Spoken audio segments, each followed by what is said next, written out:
This is not an easy story to tell. Just thinking about what happened still gives me chills. Lately, I've been seeing a therapist to talk about what I saw, about what lives amongst us humans, that lives within the darkest depths of the ocean. However, he never seems to believe me. He tends to blame everything I saw on my trauma, and tells me that my mind is making up these thoughts that aren't truly real. I'm writing this now in hopes that you, whoever you are, will believe my story. Here it is. I've been working as a marine biologist for quite some time. A few years to say the least. I used to love everything about the ocean, and was so mesmerized by it all. The glistening water, the plants, the sea life, even the size was all the more reason on why I became a marine biologist. It was the middle of October, and a higher up from my research team gave me a call about a new unexplored region, somewhere off the coast of the Pacific.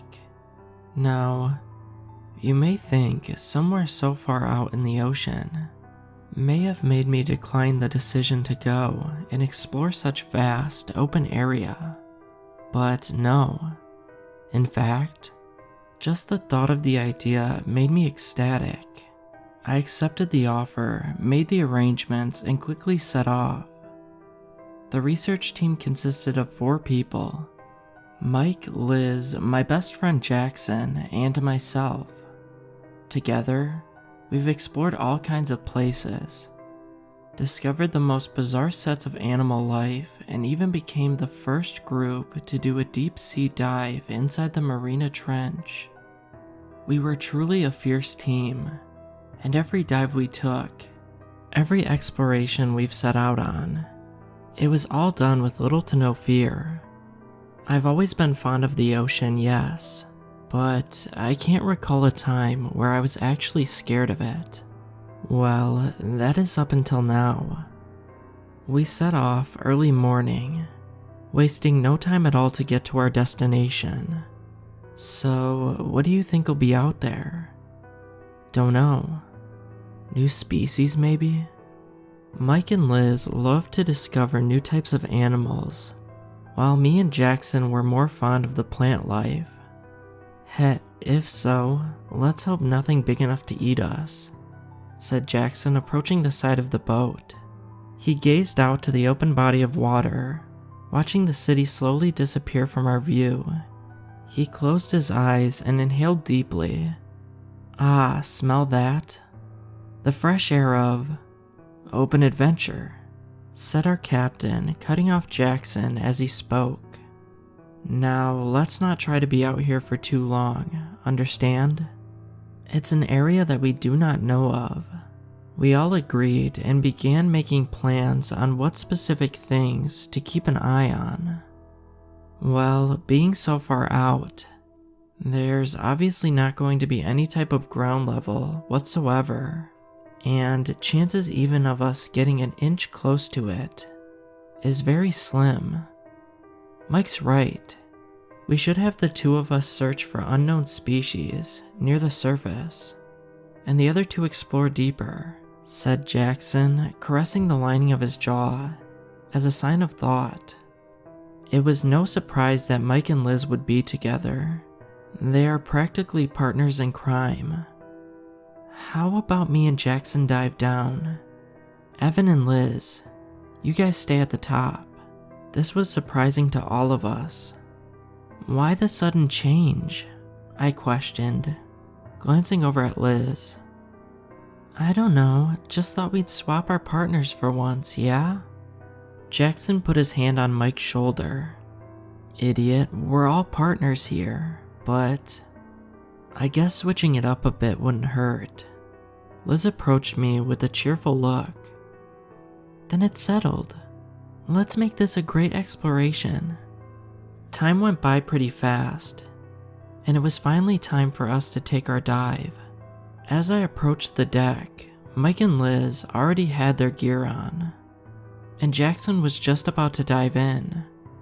Come on, hurry up, and put that last little bit of gear on, and let's go. Mike sounded so excited, more than usual in fact. Yeah, just give me a sec. After finally putting on the last bit, I hurried over to the side of the boat. Jackson and Mike dropped down first, then Liz. However, before I could get my chance to touch the water, our captain rushed out, picking up signs of a storm on the radar, which is quite odd. I didn't see any type of signs of a storm approaching until now. You guys better hurry back. Boom. A nice-sized wave hit the blind side of the boat, sending me flying off into the water and pushing the boat into the others. I hurried and put on my mask as the power of the wave forced me down under. I watched Mike and Jackson get pushed back further and eventually dragged down by the follow-up of more waves. I grabbed Liz's arm before she could get pulled away any further, and we both swam up. Jesus, Captain, are you Oh my god. What is it? I followed Liz's eyes up and saw a giant, monstrous wave approach us, ready to crash down.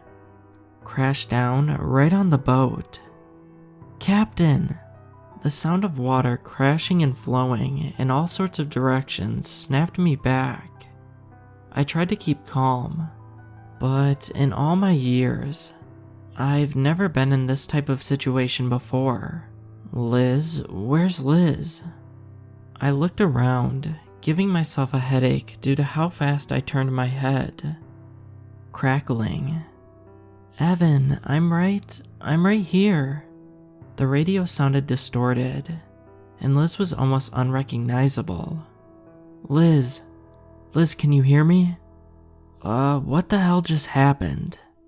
Questioned Jackson over the staticky radio. We got hit, and I'm too far under to see the boat. Okay, let me just... Jackson, you there? Jesus. Evan, please tell me you're seeing what I'm seeing, said Liz. Her voice sounded shaky. Confused, I looked around and, to my horror, I saw it. It looked like the edge of the world. Just how deep were we? The ground ended off in a completely straight line, and beyond that was nothing. Nothing but pitch black darkness. What the hell is a cliff doing here? Mike, oh my god, I thought I lost you, said Liz in worry. Nah, still here. Jackson? Evan? I'm here, but we lost comms with Jackson. Wait, I think I see him. Look down at the edge. Liz and I both looked down and saw Jackson slowly moving off of the edge. Jackson, what the hell are you doing? Get back up here now. I tried to stop him. We all did, but he wouldn't listen. I don't know what happened to him, but I can still hear the words in my head. The final words Jackson said before... As Jackson slowly came off the edge, he said something that threw all three of us off. Do you see it? It's down there, waiting for the right moment.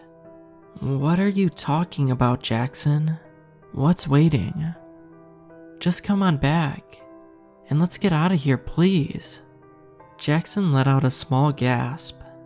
It says thank you. Thank you for awakening me. You have set me free.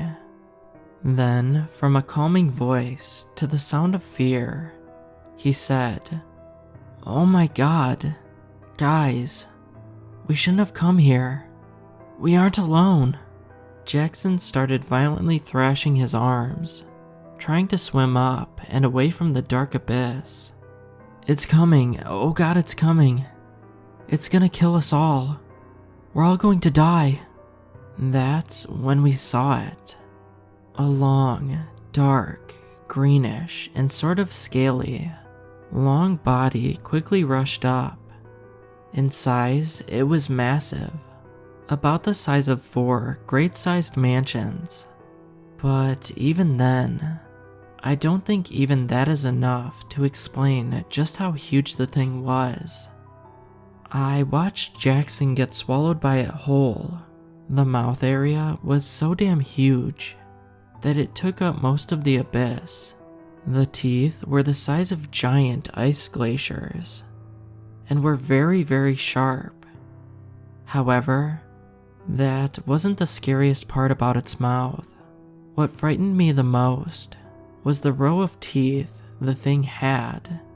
In a circular look, I saw 5 rows of teeth stick out. "Holy hell," said Mike. The creature then took off further away. We watched for what felt like 10 minutes. Its body swam away. Then from the darkness, I saw 2 giant white lights. Though they weren't lights at all. They were the creature's pupils as its face slowly approached us. It spoke to us, its voice deep and stern. "You do not belong. You have been abandoned, and soon you will be forgotten as well." I saw its body make all kinds of curves and rotations in the distance. There seemed to be no end to it. Mike, what are you doing?" Liz questioned in terror. I looked down to see Mike moving towards the creature. "I do not belong.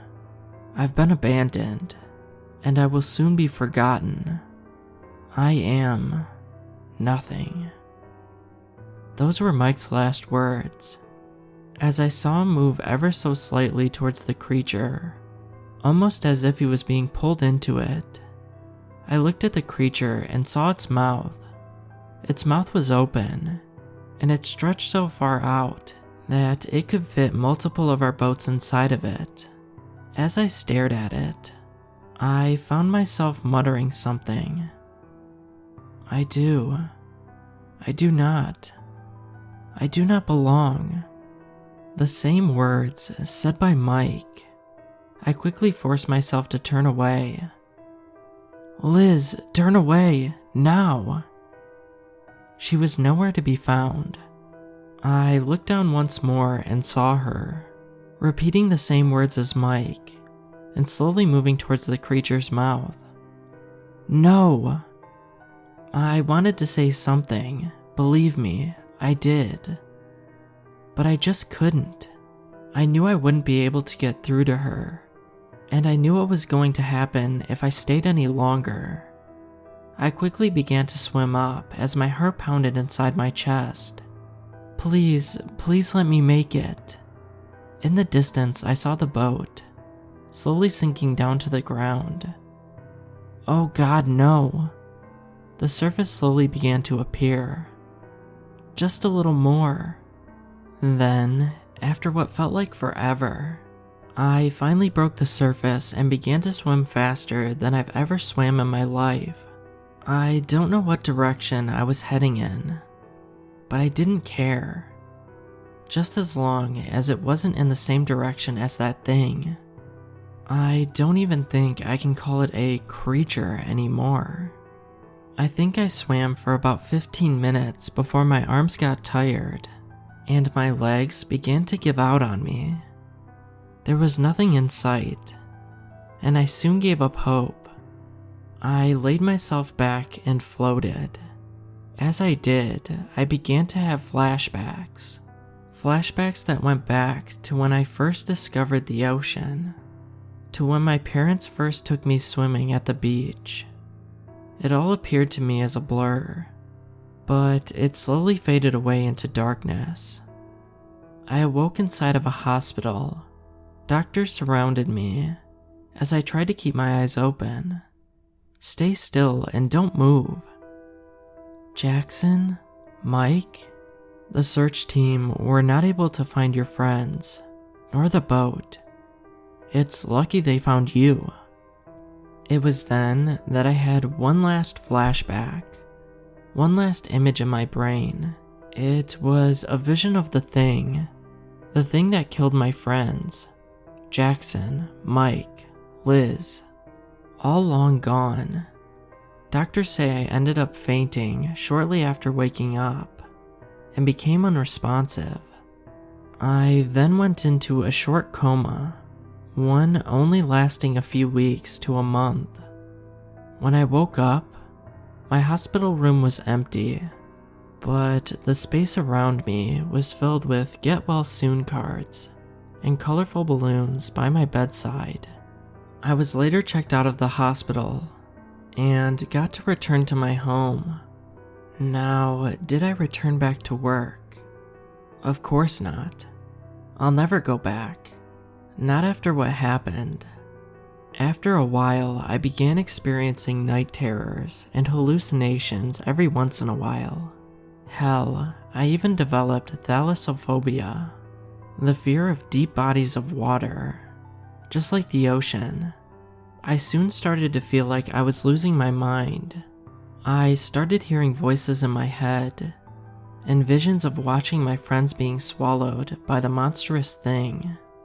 My entire life felt like it was falling apart, which is why I eventually ended up going to a therapist.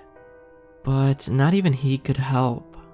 Now, I find myself writing this, not knowing when to end it. But what I do know is, we are not alone, and this world does not belong to us. January 2nd, 2023, Monday evening, 8:45 p.m. Evan Parker found dead in his home. Cause: suicide. Description: Evan Parker was found hanging in his basement from one of the pipes. From the look of it, he's been like that for days. Upon entering his house, the team saw writing written all over the walls of the living room and basement. Some sort of saying that read, "I do not belong. I have been abandoned, and I will soon be forgotten. I am nothing." Under his body, there was a different saying.